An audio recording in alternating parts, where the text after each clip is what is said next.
Hi, my name is Amy Collins, and I'm here for Free Advice Friday. Thrilled that you've all joined me. I see we already have questions coming in. Please, if you have questions, I just want you to click on, it should be a toolbar at the bottom of your Zoom button.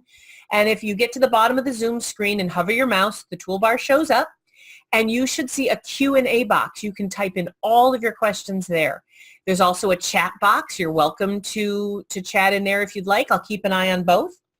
I have questions that have been sent in. I have 5 questions that have been emailed in. If during the week, if any of you ever have questions that you would like me to answer for you, and if you're not one of my students, if you're not one of my Bestseller Builders Insider members, or if you're not a Bestseller Builders or a New Shelves client, I'm happy to answer your questions. Just email me, amy@newshelves.com, and I answer the questions here on Free Advice Friday. All right, to everyone, let's see who's here today. Let's see it. Oh, Alan, it's good to see you. Jay, yes, yep. Cheryl, always good to see you. So let's see what kind of questions you guys have for me today. Sonia is asking, to whom do you direct problems with Amazon, oh dear, with Amazon KDP dashboard not properly resolved by the customer service? Author Central support? Sonia discovered some discrepancies on her sales report. Documented instances where sales were not reported, nor was she paid royalties. And she took it up with a supervisor in customer service, but many weeks later, after multiple conversations, she's told me that nothing is wrong with her account. I have incontrovertible documentation. Is there hope? Sonia, the same thing is true for Amazon, Ingram, Baker and Taylor, any retailer. If you were selling to Barnes and Noble, if you have proof that more sales have happened than you're being paid for, there's a couple of ways this could have happened. One, and the one that I know you're all jumping to right now, you being cheated, that Amazon is not paying you for your sales. But there's other things that could be happening. So before we go there, yes, there are things you can do. You can start right with requesting an audit. You are allowed to have somebody audit their books. And if you request an audit, they have to give you one. Any retailer does. So you can request an audit. But before you do that, just because somebody sold the books, just because somebody bought a book from Amazon does not mean that they bought them from Amazon KDP. Quite often, Amazon will sell books that they buy from Ingram Spark, that third-party people will be selling books on Amazon. So my mother could have gone in and bought your book, not realizing simply by clicking the Buy Now button or the Add to Cart button that she wasn't buying from Amazon KDP because somebody else gets the buy button. Quite often, a third-party seller who may have gotten your book from Ingram, or a third-party seller who lists your book because they had a copy of it that they had gotten for a review copy. They can sell your book, and Amazon KDP would have no record of that because it wasn't them selling it. So if your proof is that more people have bought your book than KDP is paying for you, that is not proof that KDP is not paying you for every book they sold. All that means is these people bought the books that were somehow purchased from some other venue. So Sonia, if you are also an Ingram Spark client, or if you have expanded distribution chosen under KDP Select, then there's a really good chance that those sales are still to come. That yes, 60 days ago you sold 10 books, but you were only paid for 6, but there's a really good chance that you're going to be paid for the other 4 in the next few weeks, or that you sent out review copies. So before you jump to asking for an audit, I would ask you to evaluate, were there any review copies sent out? Look on your page on Amazon. Are any secondhand copies being sold by third-party people? It's not always that KDP is wrong. It's just that we don't have all of the sales documented yet. I hope that helps. If it doesn't, keep asking questions. I'm here for the next half an hour. All right, I'm going to go back and forth between the questions that have been emailed me and the questions that are being typed here. But let's see what questions we have. Linda Thompson is asking, what other avenues do I have in my brain to get large bunches of books sold? Where besides Amazon is a good place to sell books? Well, you guys know my take on this. If you have written a nonfiction prescriptive how-to book, you have to look at corporate and organizational sales. It is absolutely necessary. If you've written a heartwarming series of essays about how great it is to be a mother, well, then you should be reaching out to companies like 1-800-Flowers and Edible Arrangements and offering and asking them to consider selling your book as part of their baskets and their gift-giving season for Mother's Day. If you're selling your book on Amazon and you've written a romance novel, that's a lot different than a heartwarming series of essays about being a mom. A romance novel, Amazon really is the main focus for you, which is a bit distressing because Amazon publishes so many of their own romance novels under their own imprint that there's a really good chance that your romance novel is getting shoved down in the listings and you're not getting the attention that you used to. That having been said, you can really strongly impact your sales of your romance novel, provided it's properly published, by selling to libraries, working really, really hard to get creative with different organizations to see if, perhaps there's the romance or couples or single cruises. You can get a hold of the cruise lines. You got to get creative, guys. It's not all about Amazon. I recently found out that Amazon is publishing more books than they're definitely in the top 10 of publishers here in the States, maybe in the world. So they're publishing more and more books themselves. You are not only, when you sell your book on Amazon, competing against the other publishers, you're competing against Amazon themselves for their own books. So please do not just depend on Amazon. When Linda says, where else can we sell books? Where else can't you? You can sell books through corporations. You can sell books at libraries. People are buying books everywhere. But you can still sell books online by using websites such as, I have a client. Her name is Calla Gold, a brilliant jewelry designer. I've seen her work. It's gorgeous. And she recently came out with a book that is designed. It was written, and the pictures were taken and everything was laid out to teach new brides how to design their own wedding ring or engagement ring and wedding ring. That they can work with a jeweler to design their own wedding ring or to use their existing engagement ring to create a completely unique wedding ring set.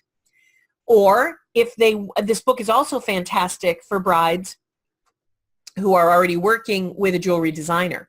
Well, I said to her, Calla, this book is perfect for people who want to buy the perfect wedding ring or the perfect engagement ring. You don't just sell this book to people who are working with a jewelry designer. You need to sell this with brides everywhere. She's putting her book up on Etsy. She's getting tons of attention. This book is fantastic. Check it out. Her name is Calla Gold, Calla Gold. It's on Amazon. I don't get anything for that commercial. I just really like the book. But don't just stay in your own niche. She's selling her book on Etsy. Why? Because that's where a lot of brides are going, and recently engaged or soon to be engaged women are going to look for ring ideas. So get creative. Put it out there. All right. Stephen is asking how to describe. Now, you guys are texting me like crazy. I love this. My iPhone is going nuts. Stephen is asking to describe how to make a marketing plan and how to schedule events and tasks leading up to those tasks. What should we consider to have a good marketing plan? He wants a marketing plan that lasts all year. Stephen, I can't do that in the 20 minutes we have left, but I can tell you this. I actually have a step-by-step checklist and an Excel sheet with dates of everything you need to do for a marketing plan. It has things like this. Have you set up your book for review copies to be downloaded in a Kindle, an EPUB, and a PDF format so that reviewers can easily go to a landing page, click a button, and get a review copy of your book? That's one of the things you have to do. Do you have a plan to ask for reviews and to go out and get reviewers to review your book? And is that plan Is it overarching for a year? How much time are you going to spend each day for the next year asking for reviews of your new book? Are you doing pre-publication reviews? Are you going to ask for reviews from top book bloggers, from top newspapers and magazines, including Publishers Weekly and the like?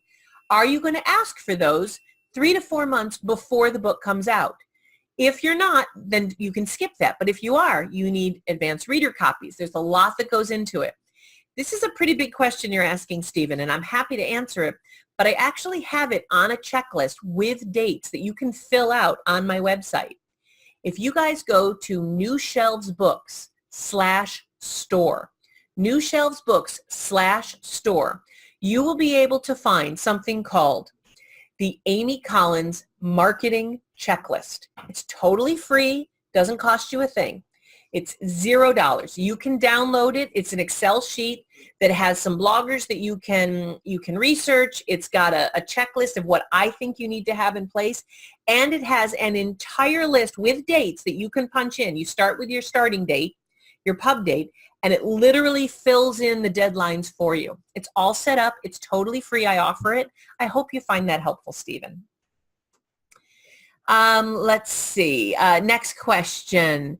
Rebecca is asking about reviewers. Do reviewers expect to be able to download your book for free? Or she wants to know, should she send them an Amazon link to purchase so then they have a verified purchase when they do a review? Okay, so this is a question that I can answer with a couple of different answers. If you're talking about professional book reviewers, then no, you do not ask them to buy your book. You do not send them a gift card. You do not send them a link. You send them a link to download your book from free from a site like BookFunnel or Book Connect or NetGalley. Professional book reviewers do not need to, nor should they be asked to buy your book. Now, if you want to ask friends and family to buy your book on Amazon and write a review, that used to be a good idea, but not anymore. See, Amazon doesn't let friends and family and people you know, even people you're connected with on Facebook, they don't let them post reviews anymore. Amazon only wants organic, autonomous reviews that happen naturally. They do not want any reviews that have been solicited or asked for. And if their computer bots see that you are connected with someone online, there's a really good chance that if that email address from that person on Facebook matches their email address on Amazon, they yank those reviews, I'm afraid. So that having been said, it's not a great idea to send a link for purchase to friends and family either. So I would never recommend that. That is soliciting a review, and that's against Amazon's community guidelines. What I would suggest instead is to create a landing page. I use bookconnect.review. There's also BookFunnel. There's NetGalley. They're a lot more expensive. But you can create a landing page where reviewers can go and download a copy of your book, and you reach out to professional bloggers and professional book reviewers, people like Grady Harp on Amazon, who they post on Amazon as well, but they post reviews as part of what they do, as part of their business model. That is the best way to get reviews, in my opinion. Sending someone a link and asking them to buy your book so it's a verified review, that's in violation of Amazon's community guidelines. That's not playing according to their rules, and it'll get the review yanked, and you've just wasted all that time and money, I'm afraid. So let's see what other questions. Oh, we have a lot of questions here. Let's see. What is my opinion of listing a book for 99 cents or free? Fabulous idea without exception. And which sites are actually the best for these types of promotions if this is a good strategy? When you want to apply for a BookBub, not if, you want to apply for BookBub. When you want to apply for a BookBub, you should, to best optimize and maximize your chances of getting a BookBub review, or excuse me, acceptance, not a review, my apologies, but to get accepted into the BookBub listings that they mail out to tens of thousands of their followers for your category, you want to have your book priced at an appropriate price. $7.99, $9.99, whatever the original price is. And then you tell BookBub that you'd like to make your book 99 cents for 3 to 4 days. Tell them your dates are flexible. They'll tell you when they're going to run it. If your book is only $2.99 or $3.99 and you drop it down to 99 cents or free, BookBub is probably not going to be interested in listing your book. That is not a big enough discount. They want to be able to tell their viewers that this book was $8.99 and now it's 99 cents, or this book was $7.99 and now it's free. You want a wide drop. That's one of the things. You need a lot of reviews on Amazon before BookBub will take you seriously. I shoot for 50, but you want at least 35 reviews before you apply to BookBub. 50 is my suggestion. And your ebook needs to be available across all platforms. Being on KDP Select is not going to work. Once those 3 criteria are checked off, apply for BookBub. They're the granddaddy. They're the big ones. But don't forget Fussy Librarian. Don't forget free ebook Freezy. Sorry. I actually can come up with a list for you guys. I don't have them on the top of my head, but it's a great idea. And I would do this at least once a quarter. Drop your book down to 99 cents. And now BookBub will only take you every 6 months or so. But if you've got more than one book, rotate them. If you only have the one book, Rebecca, there's a lot of great programs out there, and I will make a list for you and get them up on my blog. All right, that was a great question, and I appreciate it. Again, if you go to newshelves.com/store, you'll be able to get the marketing sheet I mentioned earlier, and newshelves.com/blog. I will throw a blog up very, very soon in the next few days listing the ebook sites that we have found a great deal of success with. All right. Stephen is asking, do I have any hacks that can help people who are still working a regular day job to be successful with promoting a book? Yes. Here's the thing. You guys, if you've listened to me for even 10 minutes, you know that this is my thing. 15 minutes a day is all you need. You need to, and I also say this, do 2 things a day to promote your book. And you can decide what those are. But the things that I would do if I were in charge of your marketing plan is I would ask 2 bloggers a day to interview you or to review your book. I would reach out to 2 bookstores or 2 libraries in a particular area. I'd make it the same area and ask them if they would be interested in stocking your book, because any book, or let's say you pick Atlanta for a couple of days, reach out to 2 libraries and 2 bookstores every day in Atlanta until you run out of Atlanta libraries and bookstores and other retailers. Maybe your book would be perfect in a hardware store, but research an urban area, reach out to 2 of these a day, and tell them that you're going to be running Facebook ads about your book and that you would love to link the ads directly back to their website, that you will promote any library or retailer that stocks your book. Are they interested? Ask for reviews every day, as I said. Ask for people to stock your book every day. If you don't ask for what it is you want, you're never going to get it. You're never going to get it. You do not need to spend $50,000 or quit your day job and make this a full-time thing. You need to spend 15 or 20 minutes a night while you're home, emailing and setting things up and asking. You need to offer your book to reviewers. Offer yourself as an interview. One of the things that you might also want to do, depending on your book, is you may want to do some video vlogging or podcast interviews. I get a lot of attention from people who interview me. All it takes, I've got a Logitech webcam here, and I've got a little blue microphone. This whole setup cost me less than $200, and you can even do it from your cell phone. You can do it from an iPhone. It's awesome. That's getting a little more complicated. But what are the things that you can do if you're working a day job? My hack is this: 15 minutes a day, do 2 things a day.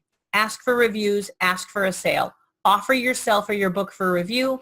Offer yourself or your book to a retailer, and you will find that you learn so much. You don't need to quit your day job. You can do this.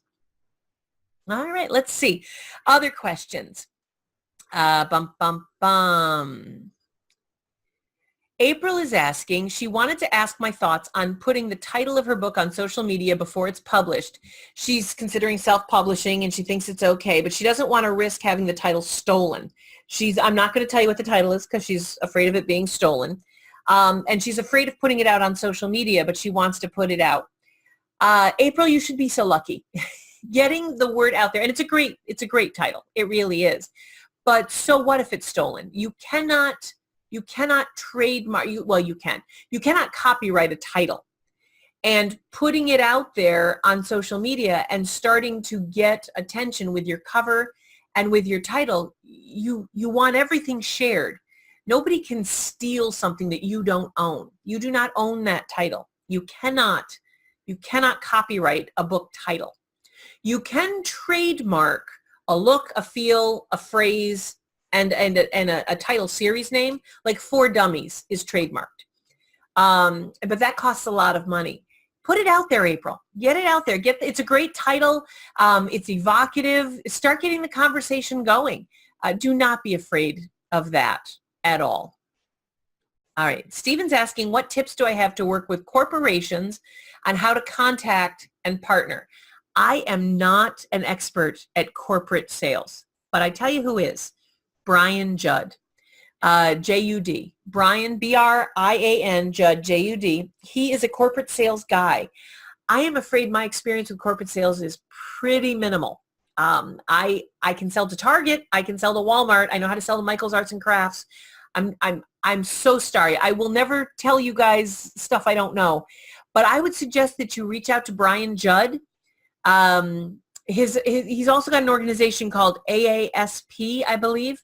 But Brian Judd, just Google him. He's a terrific guy. He knows all about corporate sales. I am afraid my experience is pretty minimal. I'm sorry about that. All right. I have a question here from Melissa saying that she's got a contact in the Caribbean who owns a gift shop. And this contact would like to carry her book in the Caribbean. So the easiest way to do that is to reach out to the gift shop and ask them who the wholesalers are. You just reach out. She's already got her name and email. So Melissa, just reach out to the woman who owns this shop in the Caribbean, drop her an email and say, who are the wholesalers that you use to get your stock into your store? Who are those wholesalers? And once you know those wholesalers, you can determine whether or not your books are available from those wholesalers. If not, sell the book, call up the wholesalers, say you've got a store in the Caribbean that wants to buy your book, and get your book in through those wholesalers. It's not a hard process, but you start with the information, work with the retailer, ask them how they like to work. Don't just tell them that you'll send them the book. Ask them how they buy books, and then make sure your book is responding to how they would like to order. How you guys doing? Is everyone doing okay? I don't see a lot going on in the chat. I do see, hey April, how are you? I do see a question here from Doug. He'd like to know where to start in getting his published book into libraries. What resources would I recommend? All right, Doug, it's very similar to the question about the Caribbean. Libraries like to buy from wholesalers. They want to buy from Baker and Taylor. They want to buy from Brodart in Pennsylvania. Midwest Book Distribution or Library Distribution. Guess what? They're based in the Midwest. They like to buy from Ingram. So if you're with Ingram Spark, you're golden. Libraries buy from wholesalers. Libraries also buy from Amazon. A lot of libraries have a little slush fund on the side, usually from a Friends of the Library donation or a library book sale. And if they really like a book, they will quite often be able to buy it from Amazon because Amazon gives them free shipping and a nice discount in a lot of cases. So I would recommend that you make sure your book is available through a couple of these wholesalers I just mentioned. If you'd like more information about selling to libraries, I actually teach an entire class on libraries. There's a whole bunch of videos, there's templates, there's databases. I've got a database of almost 10,000 librarians that you can contact. And I teach all this in a class called Real Fast Library Marketing. And if you go to realfastlibrarymarketing.com/Amy, you will be able to see a video that I have put up there, realfastlibrarymarketing.com/Amy. There'll be an hour-long video that will walk you through. It's totally free. It doesn't cost you a thing. This video will walk you through the library sales process. I know it sounds weird that I offer all this stuff for free. Let's be honest. I'm hoping eventually you like me enough to want to buy something from me. But Doug, if you're a newbie author and you really want to know how to get started in libraries, that will be the best use of an hour. That 1 hour video, I promise, will take you through the entire process. And so let me drop that into the chat box here. Let me drop that URL in. realfastlibrarymarketing.com/Amy. And that's where you can find, oh, I spelled my own name wrong. Isn't that hysterical? That's where you can find the free video. All right, we've got 3 or 4 minutes left. Let me see. We got 3 more questions. Let me see if I can get through these. 4 questions. Oh, you're jumping in. How do we plan out which content is free and which is premium content? What is the process to reuse and repurpose content to be used on social media? Ooh, Stephen, that's a bigger question than I think. I'm trying to understand the question. How do you plan out which content is free and which is premium content? Do you mean in your book? I don't know. I'm sorry, I don't understand that question. So if you could ask that question again with more words, and the process to reuse and repurpose content to be used on social media, use all of it. I mean, over the course of years. Take a few minutes each week and grab little snippets of content from your book and from your blog and be sharing it. People do not know and love you yet, and until they know and love you, they're not going to be paying for your content anyway. Get it out there. Start developing a following. Get people to adore what it is you're sharing. You know, that marketing spread, wait till you see that marketing spreadsheet that I'm going to put up on my website in the next few minutes. It's unbelievable. It's a huge, I mean, I could easily charge for that. But guess what? By giving it to you for free, you're getting to know and like me, and maybe eventually you'll come buy some other stuff, but you're probably not going to buy my marketing spreadsheet anyway. I mean, if I wanted to charge you $30 for this checklist, or even $10, you'd say no thank you. So why not give it away? Why not develop a relationship with you, Stephen?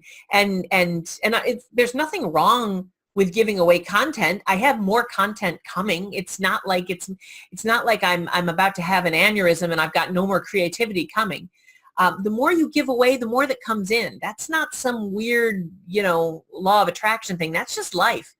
Give yourself away, offer to the world, and you will find that you will develop a following, a community, and that's what all authors need. Authors need a community. Don't be shy about sharing your content. Sonia's asking, it's a follow-up question about not reported sales. What about prepaid ebooks that have been prepaid and sent to readers? They were redeemed and not reported in sales. Customer service told her they should have been posted the same day they were redeemed, but they were not reported. Sonia, I don't know. I've not had that experience. I apologize. But again, I think it may be time for you to request an audit. And if you go to ALLI, the Association of Independent Publisher, ALLI,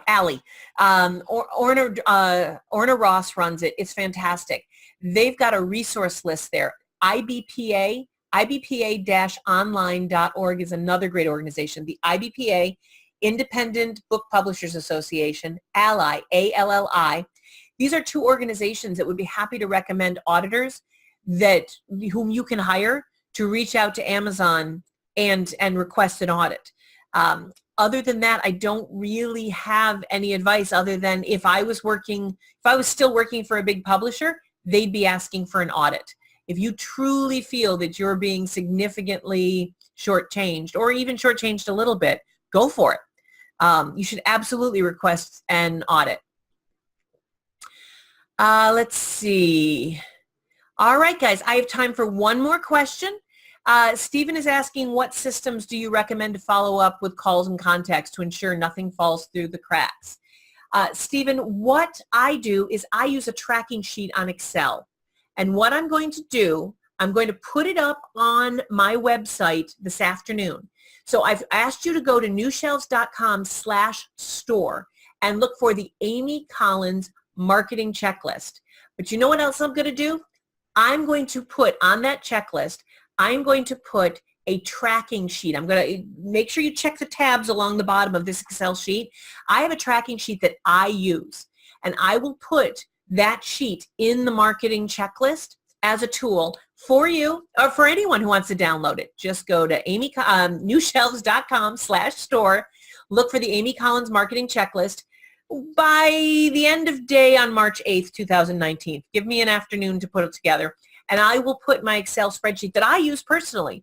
It's a great sheet. I love it. Oh, Stephen, thank you. That's very kind of you. Well, guys, let's see. Doug, it's awfully nice to meet you. I hope that you come back. Free Advice Friday is here every Friday at 10 o'clock. We spend a half an hour answering questions that come in. Please, please, please email me, amy@newshelves.com. I would love to put your questions in my queue. We got to them all today. We got to your questions. And I repost this on YouTube as a video within a week. It goes up as a podcast, Free Advice Friday. Make sure you subscribe either on Apple or your favorite iTunes or your favorite podcast service. And so it'll be up on YouTube soon. It'll be up on as a podcast soon. And it's here always. I am here every Friday. And if I'm not here, my coworker, Carrie Barnum, is. We love you here at New Shelves. We want you to come back. Send me emails. Send me questions. And I'll see you here next Friday. Actually, I'll be in London. I'll see you then. And we will get together for Free Advice Friday.